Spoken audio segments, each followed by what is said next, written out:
Hello, everybody, and welcome to another amazing episode of Kiva's Place, the Kiva Murdoch Show and Podcast.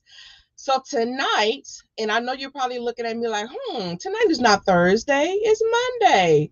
Yes, we have a special edition show on tonight. So tonight we have some of the VIP speakers that are going to be speaking with us in relationship to the Build Wealth Seminar or conference that's going to be coming up in May. So I'm super excited to have some of the VIP speakers here tonight.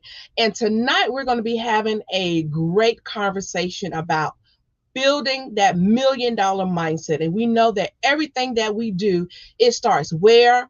In the mind first. So we got to make sure that we have our minds transitioned and ready to expound, to learn, to grow, and to just grasp onto everything that we can ever imagine. But it starts with the mind. So I'm excited to have our guests here tonight. So after our brief introduction, we're going to bring them on stage. They are experts in their own right and field and industry, and you're going to learn more about them. So you know what we do every night, whether it's Thursday, Monday, Tuesday, whatever. Go ahead and make yourself comfortable. Grab your favorite drink, sit back, and enjoy the ride because you're finally at home at Kiva's Place. So don't go anywhere, family. Stay tuned.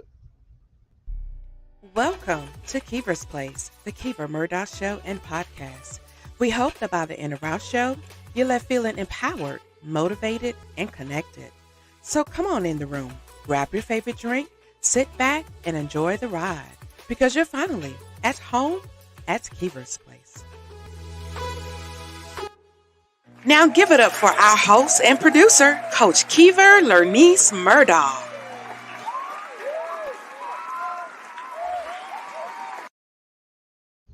Welcome back to Kiva's Place, the Kiva Murdoch Show and Podcast. So my first guest that I'm going to bring to our virtual stage is Miss JJ Conway, who is actually the visionary leader for this Build Your Wealth conference. So we're going to bring her empowerment coach. So she's definitely the woman that you want to talk about when we're talking about transitioning that mindset. So come on in the room, Miss JJ. How are you? You're okay. Well, okay, so I'm a little embarrassed, but other than that, I am fantastic. Thank you so much for hosting us today. I'm excited to be here. I'm glad to have you. I'm glad to have you. Next, we're going to bring Dr. Sakeisha Hylick. She is also a financial empowerment women's coach, and she is another powerful woman that you want to get to know when you're talking about changing that mindset. So come on in the room, Dr. Sakeisha. How are you? I'm doing great. Thank you guys so much for giving me the opportunity to be here and share this platform with you. I'm It's super amazing. excited about this conversation. It's amazing to have you. Welcome again. Next, we have Miss Omu Obilor. And I hope I did not chop her name up. If so, she can definitely correct me. She is another powerful woman when it comes to changing that mindset. And she is the woman for business. She comes all the way from Nigeria, and we are super excited to have her. So come on in the room, Omu. How are you? Very well, thank you. How did I do? How did I do? You did well. You did Okay, well. Awesome. My name is Kiva Murdoch, so I completely understand when people chop up your name, but I just thank you for being so gracious and working with me, child. Thank you, and welcome. And last but not least, we have a gentleman joining us tonight, Mr. Kevin Williams. He comes all the way from Canada, and he's definitely the man that you want to talk to, especially when you are talking about men being fathers, men being leaders within their home, men being not only within their home, but in their communities, just touching and reaching lives all the way around him. So we are super excited to have him. So welcome, Mr. Kevin Williams. How are you? Hey, thanks for having me. I'm great. Excited to be here. This is awesome. Awesome. Listen, I'm so glad to have you on tonight. And we are talking about how do you build that $1 million mindset. But before we jump into that, I'm going to allow you guys a couple minutes to introduce yourself and just tell our audience a little bit more about you. So we're going to start with Miss JJ, our visionary leader. Thank you so much, Coach Kiva. I'm excited to be here. And, when I think about building wealth together, and especially this Women's Wealth Conference, it really speaks to my heart of why I do what I do. Because, I came home from a military trip to find my household, my stuff thrown out, divorce papers in my face. And when the dust settled, he went off being single and looking good with his young features and wavy hair and got all the college girls. And I learned how to be a single military mom with over $800,000 in debt.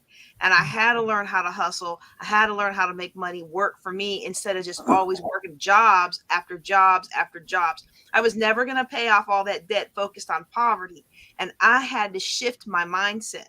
When I first tried to adapt to life with all of that going on, my mindset was on scrimping and saving. And I'm a big fan of scrimping and saving when you need to scrimp and save. And my mindset was on all the bills I couldn't pay. And I think we should be mindful of all the bills that we can't pay. Yet at the same time, I had to make a shift in my mindset if I was ever going to attack that debt and reach the goal that I reached today, which is to be a full-time mom and full-time entrepreneur. And so this mindset, this building your $1 million mindset, is so personal to me because it's the shift that I had to make to take charge of my life and create a new future than the statistical one that was laid out ahead of me for me and my son. Thank you. Amazing, amazing. And I'm super excited for this particular conference. You got me fired up because I am a firm believer that everything starts with how we think, right? Let me just calm down. Let me just slow down. Let me allow the introduction before we dive into this topic because you got me ready, girl. You got me ready. Dr. Sakeisha Hylick, tell the people a little bit more about you. Now, Coach Kiva, you have me coming after JJ. Come on, that is so not fair. You know you are born ready for this. Hi, everybody. But I'm Dr. Sakeisha Hylick. I'm a retired pharmacist, and I've just been passionate about helping couples to win. I work on the Marriage Can Win platform where we focus on three things: building a healthy marriage while you're building that successful business, but building generational wealth for your family. Because, like many couples, we got married and we only had our plan A. And then when life happened and we wound up having to shift to plan B, we had to change our mindset. We weren't expected that unexpected job loss. We weren't expected to have those financial and physical challenges that would no longer allow us to work at that corporate America 6-figure job. And we had to make that shift. But our goal is to help couples become more proactive in their finances and not necessarily reactive. We know life happens. So if life has happened, we understand that. But for those couples that are just getting ready to get married or you're thinking about getting married, we want to help them develop that proactive mindset so that way they can plan for their finances and they can kind of plan for things that may happen instead of figuring out, oh my gosh, what the heck happened. So that's one of our platforms. Love it. I love it. Miss Omu, tell our audience a little bit more about you. Hi, so my name is Omu Obilor. I am so glad to be here. I run Thrive with Omu, and I am extremely passionate. More from my story, I just could never wrap my head around people saying, "Oh, it's all in the mind." Because left to me, I was thinking about making money, and I was thinking about being rich. So when you tell me, "Oh, it's because you're not thinking about it," I'm like, "But I'm always thinking about making money." I didn't realize I was thinking more of from the fear of being broke than from the fear of actually making money. So I was focusing my thoughts on the wrong things. And that applies to basically every other thing in my life. And I found out that even when we finally get the money and we're not able to balance every other thing attached to our life, our spirituality, our relationships, and all that, money quite doesn't answer all in that regards. So you still don't find the peace and happiness that you're looking for. So I worked on myself, and it's an experience that I'm ever so excited to share with people. Beautiful, beautiful. I love it. And last but not least, Mr. Kevin. Hey, I'm really excited to be here. As we've already heard, life is a crazy journey sometimes, and we have no idea what's coming. But part of my journey is just that of persisting on in trying to reach my dream and the goals and the things that I had. And as Omu was just saying, we're often told things like it's all in your mind and you just need to believe this or that. What I've come to at this point, to kind of make a long story short, I was frustrated so many times with people saying things like that I began to focus on, okay, that's all good to say that I need to think this or believe that. How do we actually change our mind? What does it take to actually change our mindset and our beliefs and our thinking and our feelings about things so that we can actually make the change? And it's not something that's usually spoken from the stage. But certainly, as all the coaches here would attest to, that's something that we can do in relationship and one-on-one. But I'm hoping that we can also talk about a lot of that tonight, is how do we actually create that mindset? What are some of the practical tips to do those things that we've heard for so long, people saying we have to do, but nobody's actually taught us how. That's what I really love doing. I've been focusing on doing that lately with fathers. Although, as I keep spending time with JJ, this is a lot like the first time that we met.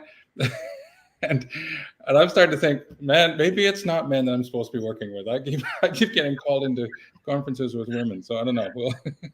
We'll see where it all goes. But I've learned so much from my marriage relationship and learning to relate better to my wife. And I've looked at how that relationship, I'll just talk about my part in that relationship, how my part in that relationship has really hindered our finances and our advancement. And there's a lot of lessons to learn there. So looking forward to the evening and a lot of fun tonight. So thank you. Awesome. And I have news for you, Mr. Kevin.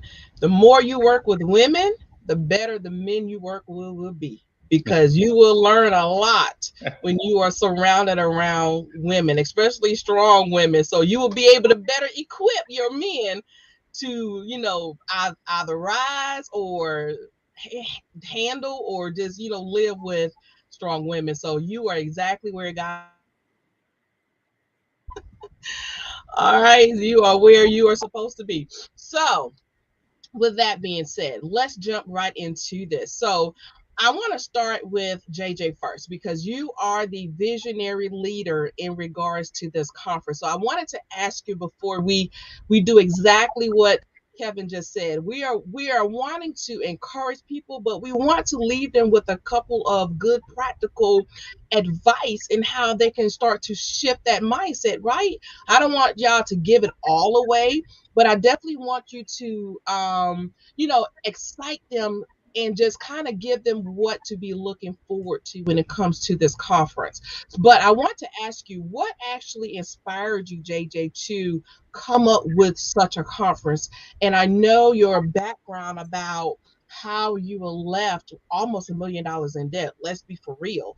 So why is it so important for you to just use your story to, use it as a teaching platform to help elevate others? With this platform 8 years ago, it was what helped me get out of that debt. When I first got into debt, I had about 120 of that was consumer debt with credit cards that he had run up in my name and other things like that. Just different things that you run up while your spouse is away on military travel. And I hustled hard. I worked several jobs, several side businesses, did a lot of picking. I can talk about what that is later, to pay off that 120,000, that first 120,000. And then I went into a little bit of a pity party, and I decided I wasn't going to worry about the rest of it because it was all upside down properties and it wasn't my fault. It's not my fault that I was 200,000 upside down in this property, or 40,000 upside down in that property, or 20,000 upside down in this property. Those things were not my fault, and I wasn't going to deal with it. Even though the divorce decree said it was my my responsibility. Those were the emotional concessions that I made to not have to fight him for my son. And it was an emotional decision not to attack it for a couple years. So then I realized, sometimes we're not responsible for what happened to us, but we are responsible to our future. And for me, that was the first mindset shift that I had to make: is this isn't my fault, but my future and my dream, they are my making. And this isn't my responsibility that this happened, but it is my responsibility to do something about it. And so, not to knock any network marketing businesses or anything like that, but I was doing Mary Kay and Avon and picking, and I had my online boutique, and I had my military day job, and none of those things was going to make money fast enough. But I discovered, interestingly, that helping people get out of debt and teaching people how to invest in real estate, even though I didn't have the finances to go back into investing again, that made a lot of money. And so when we launched the first Building Wealth Together conference 8 years ago, it was in Keller Williams, Kingstown, and we grabbed 40 women and we taught them financial principles, legal principles, marketing principles, and it was a phenomenal success. And it was pivotal to me being able to get out of this debt. And so I look forward. A lot of times people ask me, well, why aren't you so upset? And why do you smile when you tell the story about how this all worked out with your ex-husband? I'm like, because if it wasn't for everything that happened to me, I would never have been motivated. There would have been no fire lit under me to be anything today other than what everybody else is, which is just over broke. JOB, working a job, a good government job, but steeped in debt and hating life and chained to a toxic job. And I'm in a position now where I am not chained to any toxic nothing. I am stable enough to be a stay-at-home mom and a full-time entrepreneur. I work when I want to, and I want that freedom for other women. One of the talks that you're going to hear about in the conference is rather raw, and I haven't told the story too much. I told it the first time during the Power Her International Women's Day broadcast that was put out by Exposure Network TV. And I talk about how financial bondage leads to women being stuck in toxic jobs and toxic relationships, and leads to women accepting abuse that they don't have to. But if I can help women become financially independent, if I can help women feel confident with their money and feel powerful and in charge of their financial future, then they have the ability to take charge of their lives, and they don't have to feel victimized anymore. But instead of being a victim, now we can be a victor. And instead of feeling powerless, now we can take charge of our future. I love it. I love it. And your story, every time I hear it, is so inspirational because let's be honest, it's so many people that may not have been $1 million in debt, but there's so many people that have struggled financially and want to wallow in that self pity, right? But the fact that you had a little one depending on you, and you have that determination and that strong mindset to do something about it. Because one thing about our issues is that it will not correct itself, right?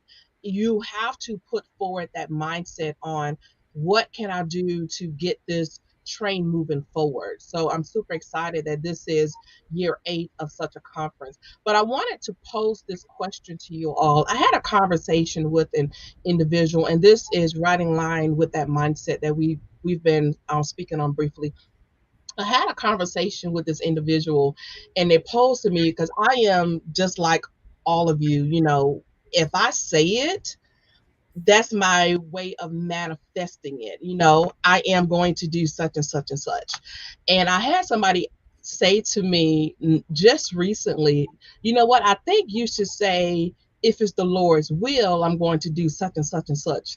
And I said to them, I said, I respect that, but it's already his will, because he said I come to bless you and to bless you more abundantly, right? So the promise is already there, and he says that whatever, not every other thing, whatever I shall ask for, it shall be given unto me. So I had to have that conversation with this individual that, what, it's already in his will. It's up to me to step into that. So I wanted to ask you, Dr. Sakeisha, what's your thought process on, just how do you go about having that $1 million mindset, and especially when you have others around you that don't quite understand or see the vision that is already outlined for you. One of the things that I had to learn is that, when God calls you to certain things, I had to realize quickly it wasn't a conference call. I had to stop looking for permission from others. I had to stop looking for their approval to do things and to walk into places that He called me to walk into. I had to learn to let go of it. And when I started to see that in my daughter, I started seeing, my children looking for approval. I'm like, oh, wait a minute. I've got to be mindful that what I'm expecting of them, I've got to walk that out in front of them. If I'm wanting them to exercise their faith, I've got to exercise my faith. I want them to be confident. I got to be confident. And if I'm telling them, look, this is what God is telling me to do, I didn't need anybody else's approval. When God tells you to do that, my husband and I were frightened when we were like, okay, we're supposed to be working with couples. In our minds, look, this parent has been married, divorced 2 or 3 times. This parent's been married, divorced 2 or 3 times. God calling us? No, no way. Okay, what is that going to look like? Are people going to receive me? And when God reminded me, look, I told you guys to do this. I didn't ask for their approval. I told you to do it. So it I'm not going to lie, it was a lot of trembling and trusting in the process, but I had to be mindful, because when you allow others to dictate the footsteps you're taking, you're sitting there, they're living their lives and they're doing well, and you're sitting there trembling in fear. And that's kind of when God laid on our heart to do a conference many years ago. It's called Game Changers Live. He said, you have to get off the sideline and get into the game. Stop watching everybody else live their life and step out in faith and do what I called you to do. So a lot of times there are things that I will do them, and it's truly a faith walk, but trusting Him in the process. God knows the plan He has for us. We won a plaque. I don't know how many years ago it was. We went to a conference in Houston and we won a plaque, and it had Jeremiah 29:11 on it. And to that day, I still have that plaque downstairs by my front door, because I'm like, Lord, I don't know how we're going to do this, but I remind myself, you gave me that plaque for a reason, for I know the plans I have for you. Okay, God, this is the plan you have for me. So I'm not going to freak out about it. We're going to get together and pray. And there's some times where I'm going to be frightened, but taking little steps. Have you ever seen that meme that says, God wants you to trust Him even though you can't see the entire staircase? All He wants you to do is take a step. Sometimes we're so frightened of taking that one step. Once you take that step, doors of opportunity will open. We took a step and launched a radio show for married couples. I knew nothing about radio. I was a pharmacist. My husband was an engineer. That plus pharmacist plus engineer didn't equal radio show, but we did it out of obedience. And that opened the door to a second radio show, and to we started doing a live show. And now we have a TV show, but we had to step out on faith and do it and not worry about what other people were thinking.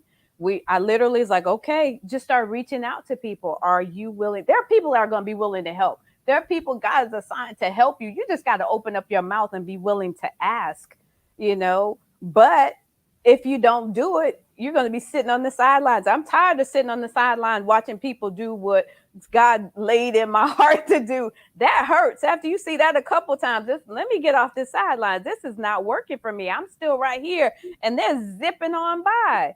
So, like, no more of that. I might be scared, but I'm going to do it trembling and trusting. But I'd rather walk in His favor and do it trembling and trusting than sitting on the sideline waiting for, hey, someday. No, it's not going to happen if you just sit there in the corner. Exercise your faith. That's why I listen. JJ will be doing things. I'm sitting there. I'm like, I love her story. It encourages me to step out and share my story. No one knows that we were over $1 million in debt. Not many people know that years and years ago, we had to file bankruptcy right before Christmas Eve. Here we are, 6 figures as a pharmacist. Here's 6 figures as an entrepreneur. We had to shift our mindset. No, just because the bank approved you for that amount of house does not mean that's the amount of debt you need to commit to. Is that a wise decision? Because we didn't see down the line the job loss coming. We just saw right now the immediate gratification. So that was a mindset principle. Just because they approved you for it doesn't mean you got to step into it. Use wisdom. So those are just mindset principles we had to learn. We're getting that house for who? To impress the people down the street. You don't know them, they don't like you, but you buying stuff to impress them. No more of that. They're not there when you can't pay that bill. They're not there when you're having to hide your car in the garage for the from the repo man. It's time to let that mindset go. No more trying to keep up with the Joneses. Let me flow in what God has called the Hylicks to do, and we're gonna be good. So I that's one of the love it. principles I had to learn. I'm sorry. I love it. I love it. I love it. Omu, I can see you dancing in your seats. Come on and get some of this.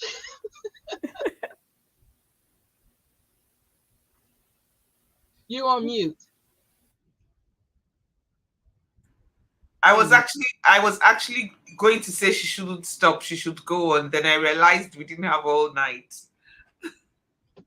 Yes, so I wanted to ask you also, like, what's your thought process on shifting that mindset? Dr. Sakeisha said a mouthful, but a couple things she stated also was when God calls you, it's not for a conference call, and we have to be so careful when we are incorporating other people into God's plans for our life, because what I found, and you all can jump in on this, but what I found is when they don't understand the calling that God has on your life, you tend to take on their spirit of timidness, their spirit of uncertainty, and I found myself doing that with certain individual because they are timid to, you know manifest things or walk out on faith. And because they were kind of reserved and timid about it, I found myself being timid until I was like, you know what? That's not me. That's not Kiva. So we have to be careful in who we incorporate into what God has already designed for us. So what do you think about that? Okay, so first of all, I'll start with your the statement you made about the Bible verse and someone Yes. saying you needed to. So I'm shocked that came from you because I thought it was a very Nigerian thing. I didn't think it was, you know, but there's a part of the Bible that even God said that He wishes above all that we may prosper Mm-hmm. That's as right. our soul prospers. So God's intention is not for us not to prosper. God's intention for us is to prosper. What you do with your prosperity is actually where the sin is. I mean, we wouldn't be having this conversation and touching lives if I didn't own a system and have internet, and that costs money. So we wouldn't be having this conversation. I would have been limited to my sitting room. So whichever way you look at it. However, if I'm looking for money because I want to oppress JJ, or I want to shut her up because I'm richer, that is a problem. And I always try to disabuse people's mind between financial wealth and wealth. And I know that's the same thing JJ is talking about. So, yes, you don't want to be in debt. Yes, you want to have physical cash. But wealth is all encompassing: spirit, soul, and body. And also, like same thing most of them have said. I always say you need to um JJ is very conversant with that because I always say that a lot. You need to have I call it bouncer. I like to call it a bouncer, but you need to guard the people that you let into your lives. Because a lot of times I say it to even with Christians and I say it everywhere that, sometimes there's some people that God takes out of our lives and we bring them back with both our hands and we're looking for who to blame. If someone is an anchor in your life, you don't need that person. I don't need that person who I'm going to tell that I'm neck deep in debt and I'm going to pay my $1 million debt before the end of the year. And the person says to me, how on earth do you think you can do that? I want that person who is going to say to me, go on, of course you can do it. and cheer me on, and like give me encouragement, not one who is going to tell me how on earth do you think you can do it, or that's impossible. And for some reason, I don't know, I'm yet to discover, but before the event I'll discover, we tend to attract those people.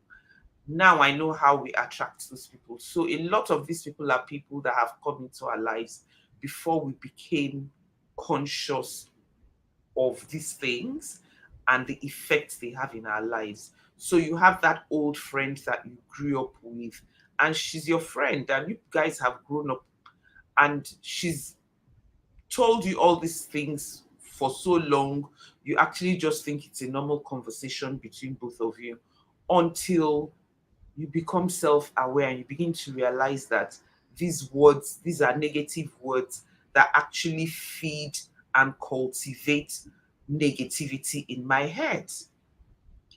And those are the people that you found around you. A lot of times, the people we meet after we've become self-aware are usually not the problem, because at that point we're able to sieve and perceive negativity even from a distance. Mm. Mm-hmm. Exactly. You are exactly right. And you know, we're told about just having that spirit of discernment, and I think sometimes life is the best teacher for us to start to recognize what that actually look like, and that way we can, tighten up that circle when we feel like the need presents itself. I love that. All right, Kevin, I'm going to give you the floor so you can get some of this as well. Thank you. Um, wow, where do you start? I think for me, the truth is it all really starts with, as we've said already, it begins with our thoughts. But I also find that what the first thing that my thoughts are going to impact, that is to me of paramount importance, is who I am, or put more accurately, who I think I am. And that has been a central and pivotal journey for me, beginning to recognize who it is that I think I am. And then the question came to me, as I forget who it was mentioned earlier, that when we get married, we have a plan and we think we know what we're doing, and then suddenly, we're married and we realize, oh, it's not what I thought it was, or she's not who I thought it was, he's not who I thought they were. So now we're scrambling to try to put the pieces together and go, oh, what's going on here? And I'm in no way going to say anything about my wife and that. It's just, it was for us, who we were just wasn't, we weren't connecting, and there were things that just weren't fitting. But in the struggle, probably the biggest and most important shift that happened in me was when I finally got to the point of saying, God, who do I need to be to love this woman? Because I can't change her. I mean, I kind of knew that in the beginning, but I tried. I had to prove that it was true by trying for too long, I'm sure. But eventually I'm okay, look, so if I can't change her, and I'm not leaving her, so who do I need to be to make her feel loved and to care for her, and then to look after the kids that we have? And that question has kind of worked with me. I've worked with it in so many different areas, where I'm looking at different job opportunities, career options. When I look at even joining a local service group or a ministry, the question is two things. One is, who am I? And the beginning of knowing who I am is learning to recognize who I think I am, because that's not actually the same thing. It's getting closer now. My thoughts, my self-image is much closer to, I think, the reality of who God created me to be. But that's a process. But the other thing is, am I willing to be the person that I need to be in order to accomplish this goal? And in some cases, the answer is no. And certainly in the past, it was no pretty much all the time, because I am me, and I'm a good man, and I like me, and I'm not changing. I'm not supposed to change, because I am who I am. And then I began to realize mainly through my marriage, that I'm, yeah, I am who I am, but it's not all good. And there's some things that could be adjusted. And so then I look at different ministries and career, building businesses and things like that and say, well, what is it going to take? What kind of man do I have to be to build that business and to be successful in that business? And several of the ones that, well, pretty much all the ones from the past, except maybe one, the changes I would have to make, I wasn't willing to make. In the end, I said, no, I'm not going to become that kind of person because it's not natural to me. It's in no way connected to who I am. I wanted to build a business. I worked in financial services and a couple of other businesses. I started with Amway, was one business I tried. And after a while, asking myself a lot of questions and time looking carefully at these things, one of the things I recognized was that I was trying to get to a place where I could work with people, where I can train, motivate, teach, encourage. Essentially, I wanted to be a coach. I just didn't know that's what it was called. And so I was trying to do it through these businesses that would allow me to get to a point where I had a team of people that I could work with. And I would have their attention and they wanted to change and so on and so forth. But every time it was in this other business, financial services or household products or whatever. And that was the obstacle. And I wasn't willing to become the person I needed to be to succeed there. And it took me many years to figure out, oh, I don't have to run one of these other businesses in order to be a coach and a speaker. I could just go straight to it and get to know people and work with people. So that was a great thing. But it was that question that still sits with me. And I present to so many people now, and pretty much anybody who'll listen to me. Are you willing to become who you need to be in order to go down that road and succeed in that road? And sometimes the answer should be no. Other times you need to look carefully at what does it require of you. So who I am and my idea of who I am is central to everything. And Omu was even talking about it just now in terms of, our ideas about wealth. I've always believed that I'm someone who wouldn't be wealthy. I've always believed that I'm someone who doesn't live in success. And so I never got there. Though that belief, you will never outgrow or outperform your own self-image. So that to me is the starting point of it all. Yeah, and our thoughts are what control our perception of ourselves. And so we begin with our thoughts and ourselves and grow out from there. That has been one of the central journeys and learning processes for me in looking at everything, including all kinds of wealth. And the one other thing I'll say quickly that as I've learned is that I don't have a business life and a family life, and a spiritual life and a social life. I have a life. And it incorporates all of these things. Just as Omu was also saying, wealth, it's not just financial, it's all of wealth. These things are not separate and they're not isolated. And the more I recognize this and begin to integrate my life as one life, which it truly is, the more I show up consistently in all these different areas with all these different people in all the different things that I do. So now, today, as I sit talking, this is just me, where I am today. And this is the way I talk to my kids, except that I'm not staring at it with lights on.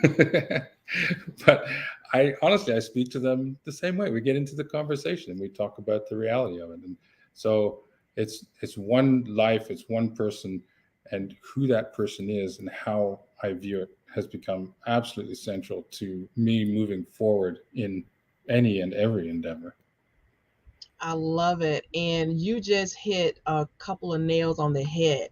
One thing that you mentioned, which was going to be one of my next questions, is when we think about the term of wealth, we only think about the financial aspect of it, right? We don't think about the whole encompass, the whole person, and everything that we are involved in.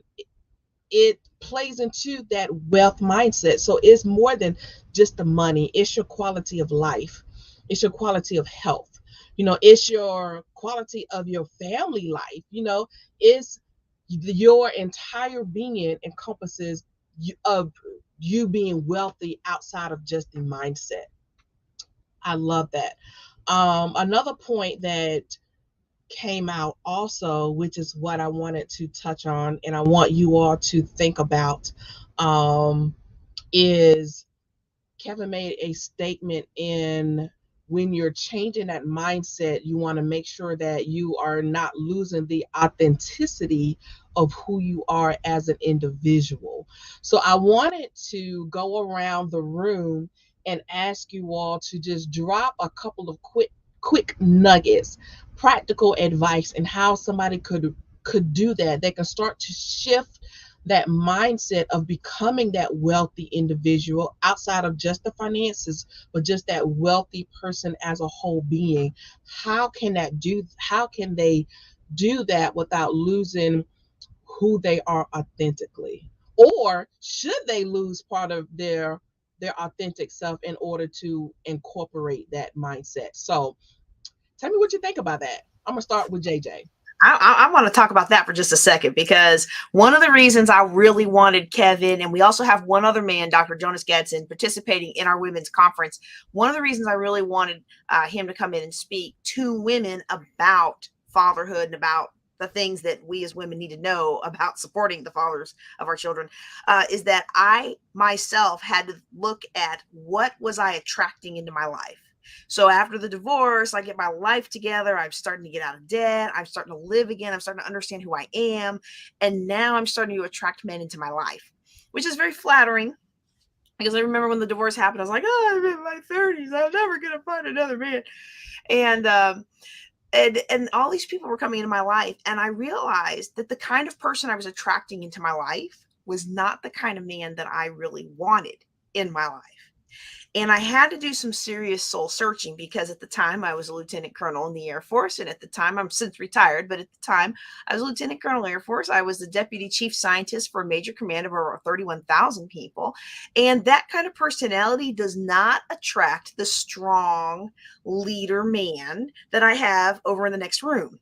And so I had to take a look at what I wanted, and I had to ask the question that Kevin asked: what do I need to get the kind of person that is made happy by me? So what kind of woman did I need to be? And I realized, well, there are some things about me that aren't going to change. And there's some areas of my personality that are rather strong, and I used to consider it a curse, but I now consider it a gifting. Yet at the same time, if I wanted a certain kind of person, I was going to have to learn how to speak his language. And his language was not to be barked at, was not to be, to approach him the way I would approach the guys at work when I had my uniform on and I was Colonel Conway. All right. And so it's not that I had to change who I was, but I had to adapt my presentation to get the result that I wanted. And so when I look at the whole picture, you marry someone that siphons away your money, that's going to hinder your ability to build wealth. And even if you build wealth, are you building wealth in a silo that you don't share with your spouse? Well, that's not an abundant life. And one of my primary things, I don't have my banner behind me, but one of my primary things is authentic abundance. It's my flagship course. I am hoping that everyone who attends one of my conferences or buys into one of my courses or invests in themselves with one of my programs is going to walk away with a more abundant life. It's hard to have an abundant life when our health is tearing us down. It's hard to have an abundant life when the relationships in our life are toxic and they want us to play small. It's hard to have an abundant life when we feel lost spiritually, or we don't feel like we're connected to something greater than ourselves. All of those things come together, and I can't wait to hear what the rest of the guests have to say. But there are times when I've had to look at, what do I want? Who has that? And then I have to decide, if I want that, I have to do what the best do. And if I'm not willing to do that, then it's time to change the goals. But every time it's been a goal that the Lord has laid on my heart, it's like, no, this is what you have to do. This is what all of these people who've achieved what you want do. You need to incorporate that in your life so that you can become the person who is worthy and receiving of the things that you say that you want and the things that you say God has laid upon your heart. I love that. I love it. Dr. Sakeisha. I was kind of listening to everyone and just started thinking that you're gonna have to adapt in a certain aspect. If I want something different from my family, I want something different from my health, I want something different from my finances, I want something different from my spiritual life. If I knew where I was not where I wanted to be, in order to get there, there's some changes that had to take place. And it had, of course, I definitely want to authentically be me. Who I am around the house is who you're going to see me as wherever I go. But I just had to be mindful of some of the mindset principles. If I say I wanted a certain amount of financial wealth, you put yourself in a posture, in an atmosphere where the people that have gotten to the level you want to get to are, but that required a mindset shift.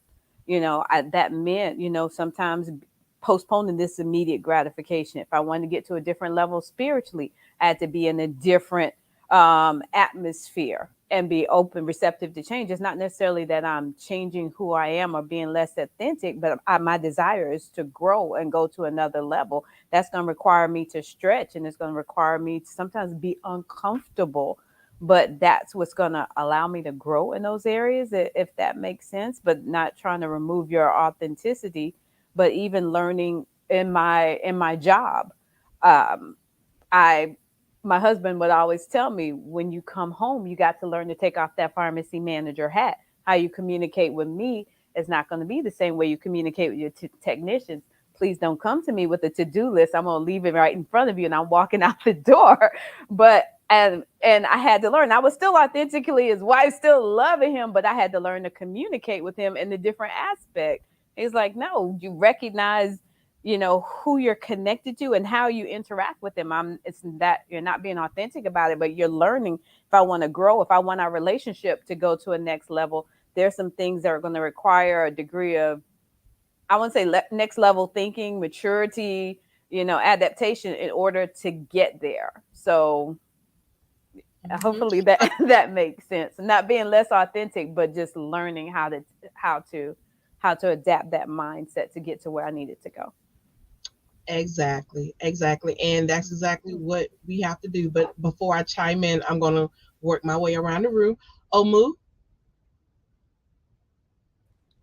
Yeah, so I honestly do like the idea of being your authentic self, but I also find that a lot of us, except we go on an intentional journey, don't even know what our authentic selves are. A lot of us just wake up and go through the routine. And I discovered this even more when I started training on values. And you're in a room full of people and you say to them, "What are your values?" And you see people going, So, I mean, that's not to say they don't have values, but that's just obvious they've never sat down to articulate what exactly it is.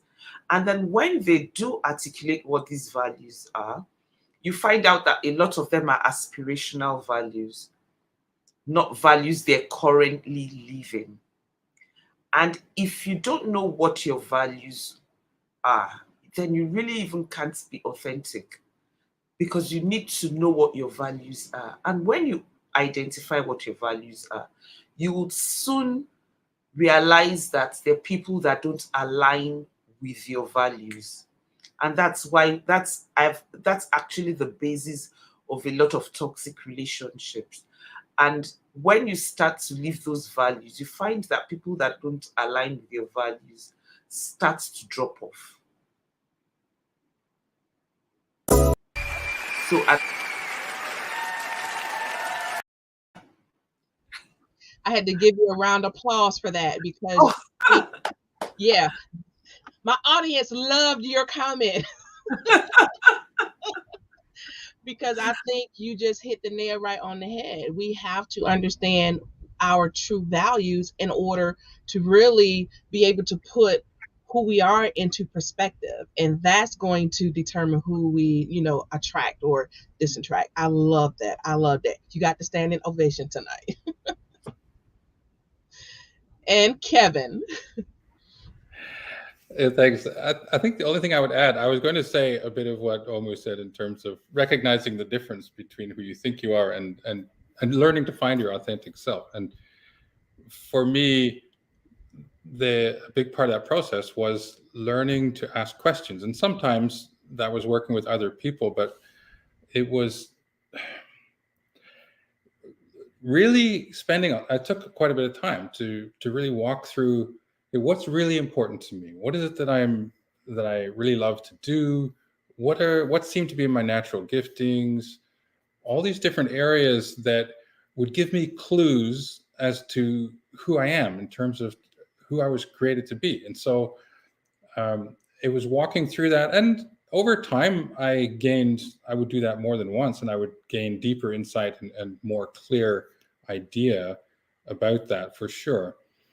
And I mean, what JJ said first about the difference between presentation and your actual self, and Dr. Sakeisha was talking about that as well, and brilliantly put. And you had me splitting a gut, because I went through such a similar experience with my wife. I would come home from work when I had a contracting job doing renovations, and I'd come home at the end of the day. At the back door, there's this bag of garbage sitting on the steps greeting me.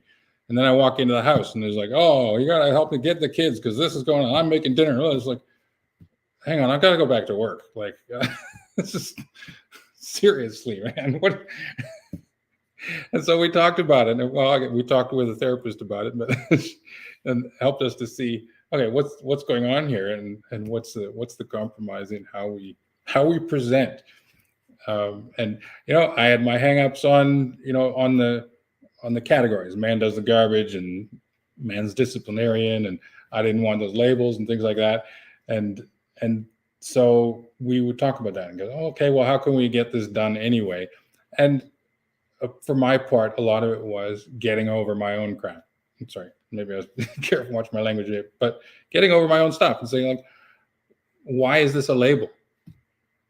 I'm a man. I know through time recognizing I'm a man who wants to love his wife as best he can. I've been asking the question, how do I be the man that I need to be to love her? Well, she doesn't want to take the garbage out. Well, neither do I.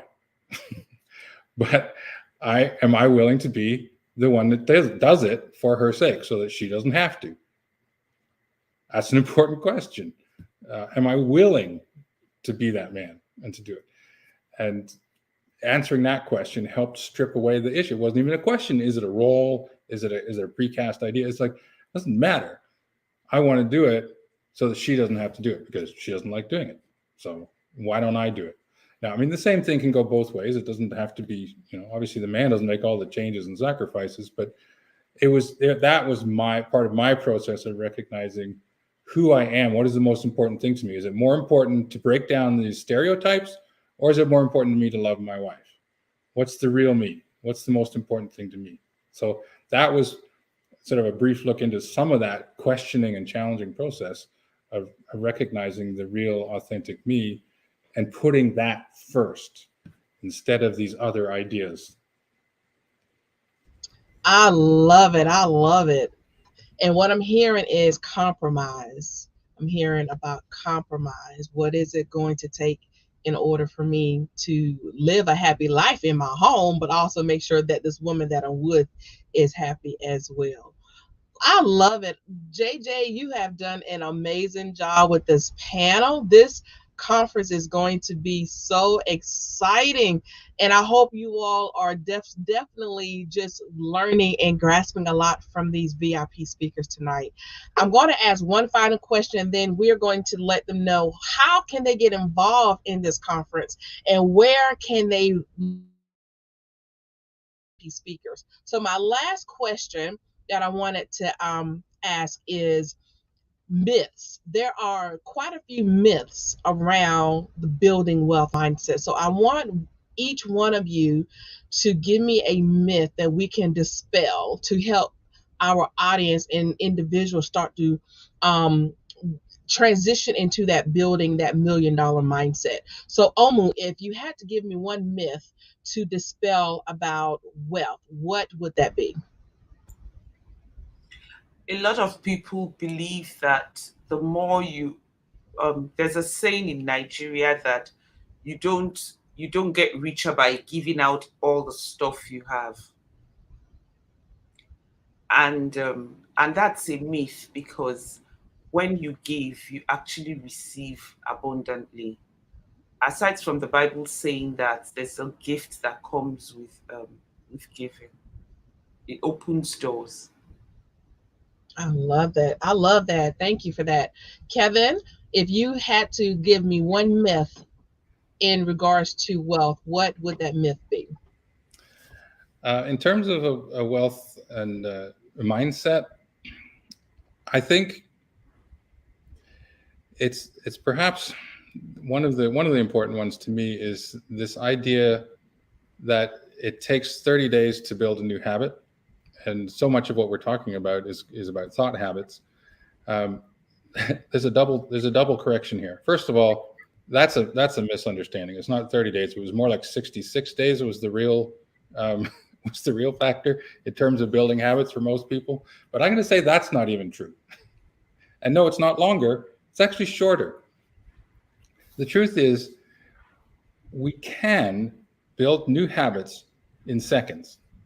And I'm saying that not to discourage anyone, but in traumatic situations, for example, our mind is changed like that. We just suddenly, our whole mindset is changed, and we have new habits that come with it, or there's strong emotion and clear meaning associated with things. We can change habits very quickly.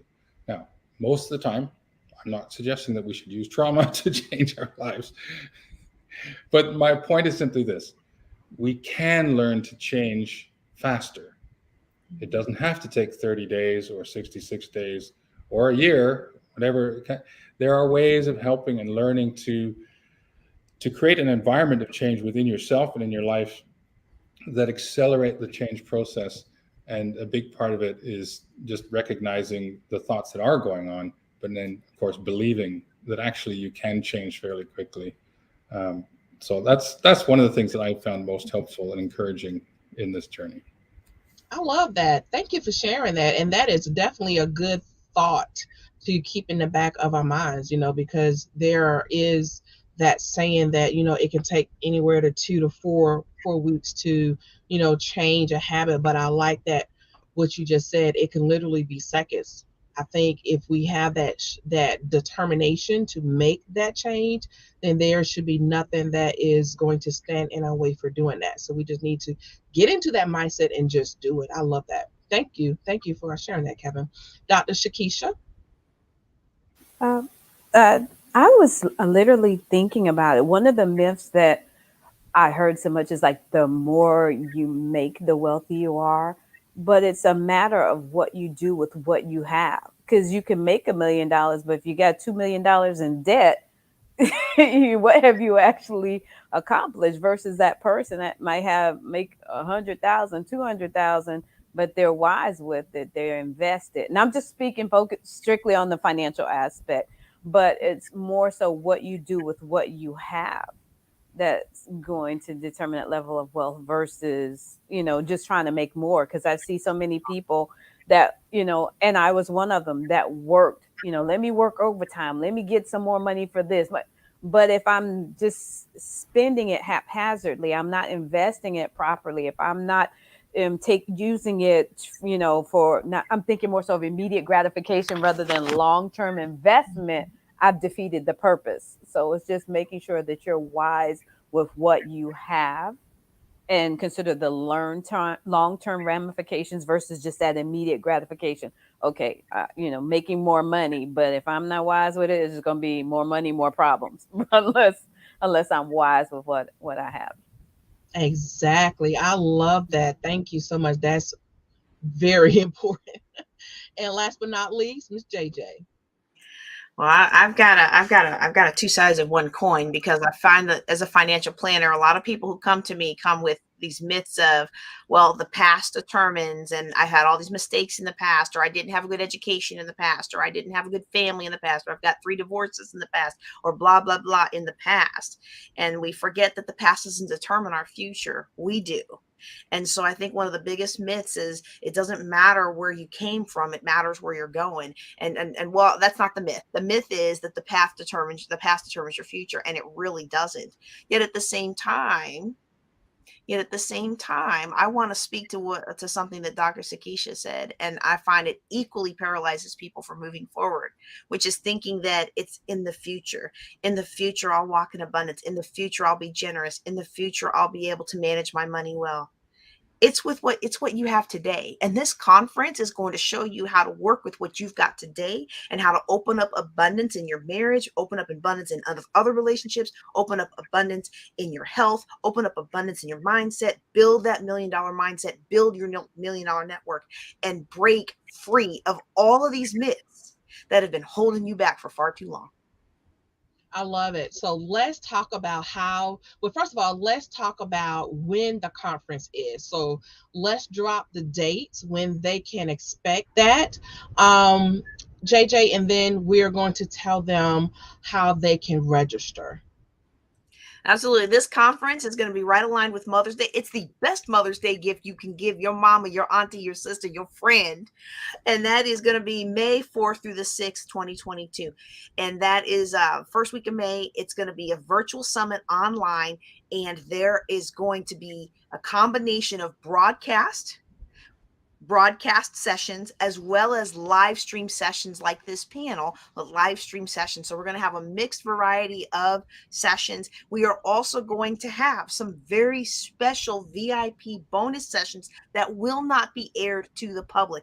And one of those is Dr. Fraser's talk about minority wealth. It's a very powerful talk, and we are giving that to those who upgrade to VIP. But you want to be in this conference. If you're ready to make a change in your life, you want to be with us at the womenswealthsummit.com. You want to be with us May 4th through the 6th. And this isn't one of these, you buy it and one of these days you might get around to it. No, this is power packed, impact your life, change your life today. Do something today that your future self will be thankful for. This is going to be powerful, and I want everybody under the sound of my voice to go to womenswealthsummit.com and get your complimentary ticket. Exactly. And you just heard what she said. This is going to be a conference that's literally going to change the women lives that you bless them with. And what better gift, just like JJ said, what better gift than a Mother's Day gift, right? That they don't have to, spend anything for. They can literally be in the company, in the room of so many thought leaders, global thought leaders, just like those that we have on our platform today. We have guests from literally all over the world. So imagine a whole conference of this where you are learning and growing from different perspectives, different experiences, different, resources under one conference. So definitely do yourselves a favor, do all of the women in your lives a favor, and get your complimentary ticket at womenswealthsummit.com. I promise you it will be so worth it, and you will thank me later. You're gonna literally send me an email and say, you know what, girl, you were right. This was exactly what I needed in my life so that I can start to move forward. So definitely grab your ticket right now. Ladies and gentlemen, it has been an honor, and I know this hour has just flown by. I hope you have enjoyed being here. Your presence has literally gotten me fired up and excited, and I too am one of the speakers, but I'm looking forward to this conference as well. So we want to leave our audience with how can they get in contact with you. So we're going to drop your information, and as I'm dropping it, definitely allow this opportunity for any final words, any final quick thoughts that you have that you want to leave our viewers with, along with your best contact information. We're going to allow you this opportunity to do so right now. So we're going to start with Kevin, who is to my left. So, Kevin, we're going to go ahead and allow you this opportunity for any final thoughts, and we're going to drop your information as well. The floor is yours. Well, thank you so much, Kiva. It's fantastic that you've offered this to us, and really appreciate it, and couldn't thank you enough. I suppose the one thing that I most want people to understand is you have what it takes. I know it doesn't always feel that way. So much of my life, I felt like I don't have what it takes in so many ways. Truth is, we do. We're capable of much more than we realize. And if we will stick with it, if we will search for the right help, and if we will persist, you will find that you have what it takes. You can get it done. It is possible. Thank you guys so much for being here. Thanks again, Kiva, for inviting me, and appreciate this. I love it. Thank you so much. And it has been an honor to have you, and you're welcome back anytime. Omu, the floor is now yours. Okay, so one final thought is knowledge is not power. They've got us into thinking that knowledge is power. If knowledge was power, all of us would be skinny, rich, and happy. The application of knowledge is what is power, and that is what this conference is offering you. So you all have probably heard some of the things we've said before. You've read several books, you've listened to several coaches, but you need to come onto this conference and know how to apply that knowledge. So get on the conference now. Thank you. I love it. I love it. That was spot on. The application of knowledge is power. I love that. And Dr. Sakeisha? Um, my closing word would just be to remind everybody it's not necessarily where you start from, it's how you finish. You don't have to focus on, I won't say don't focus on it, but we all go through challenges in life. But where you are, if you're ready to grow financially, if you're ready to grow spiritually in your relationships, you want to be wealthy in those different areas. If where you're going through or where you are right now is not where you want to be, there is time to make the switch, make the necessary changes, shift your mindset to get to where you want to be. So don't despise those small beginnings. I love that. I love that. What a powerful reminder that it's not where you start, but it's how you finish. I love that. Last but not least, Miss JJ. A lot of us have been playing around for a long time and we've been saying, one day I'm a this and one day I'm a that. Well, today is your day. Maybe you're struggling with money. Maybe you don't know how it's going to work. Maybe you've been struggling with relationships that siphon away your finances. Maybe you've been struggling with your health and you feel like I would like to do more with money. I'd like to send my kids to college. I'd like to have a better life for myself, but I'm just sick all the time and I'm just in turmoil all the time. Maybe it's something else today, or maybe you're doing all right. Maybe you're successful. You're successful, but you could do a little better. This is your conference and this is your moment. Grab onto it with everything in you and don't let go. The worst is behind you and the best is before you. I'm JJ Conway, and I want to thank you, Coach Kiva, for allowing us to come onto your platform. I want to also thank you for what was a wonderful, wonderful, wonderful preview talk that you sent me. I am so excited for you to participate in this conference, and I'm so excited for those of you who joined us today. You all are phenomenal people, and they say that you should never be the smartest person, the best person, or the strongest person in the room. And I feel like with all of you surrounding me, that we are all amazing people together. And I couldn't have asked, and I know this wasn't rehearsed, but I just want to say I couldn't have asked for a better panel of speakers. You all have encouraged me and inspired me, and you have shown me why I'm called to put together these conferences, because together we are changing lives. And if you want to be part of a group that's changing lives, if you want to be a part of a group that's walking in abundance, then you need to get yourself to Women's Wealth Summit and join this conference. Thanks again. And you've already heard the call to action. Log on right now at www.womenswealthsummit.com to grab your complimentary ticket today. Thank you all again for joining us at Kiva's Place, the Kiva Murdoch Show and Podcast. I greatly appreciate all of you being here. And I know that this summit is going to change lives, as we've already said, and get people moving in the right direction of changing that $1 million mindset. So thank you again. Be sure to join us next week. We're going to have another special edition show with more VIP speakers from the Women's Building Wealth Women's Seminar. So you will definitely be seeing them next month. Eastern Standard Time, as well as the following Monday night, 7:30 p.m. Eastern Standard Time. So come back and join us, definitely. And then come right back on Thursday night for our regular edition show. You will be hearing from me, this Thursday night, and that's not something that I do very often, is just hold the stage alone. But this Thursday, I will be doing just that. So definitely come back Thursday, 7:30 p.m. Eastern Standard Time. We're going to do it all over again. Connect with me on my link tree. You can definitely get to everything that I have going on by following me on Linktree, or you can follow me on all social media at Kiva Lernice Murdaugh. So until Thursday night, friends and family, let's continue to share, connect, and glow, because building our network also builds your net worth. So thank you for joining us tonight. Come back Thursday. I expect to see you. Peace and blessings, family. Good night.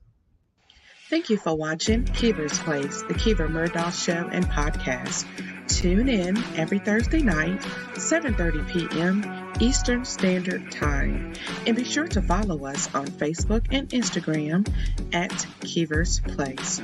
To be a guest on our show, text the word guest to 803-368-3030 or visit us at tinyurl.com/Kiva's Place Book.